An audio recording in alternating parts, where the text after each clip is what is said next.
Yeah, Marissa, luckily nobody was hurt like you already said, but what's behind me is what's left of 7 Gilson Road here in Brookline. Let me step out so you can get a better picture. You can tell on the right side of the house there is a garage that you can still see that it is a garage. However, the rest of the house completely decimated except for the left part of the house where you can see the chimney is still standing up and it still looks okay. Now, this was a 3-alarm fire, or around 14 different fire stations worked on this scene, and this house was fully engulfed in flames almost immediately after the initial explosion. Now, we do know that a family of 4 lives in this home, and luckily no one was here when the explosion happened, and it took firefighters a little over 2 hours to put out the fire. And we spoke with one of the next door neighbors, David Lawrence, who said he didn't hear the explosion, but he did notice the lights in his house flicker when the explosion happened, but he didn't notice that his neighbor's house was on fire until he got a call from his wife.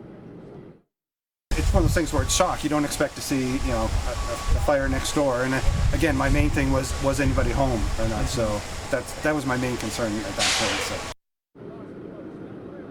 Yeah, thank goodness nobody was home. A really scary sight here. Now, no firefighters were also injured while putting out the fire, and we're still waiting for official word on what caused the explosion. Live here in Brookline, Troy Lynch, WMUR News 9.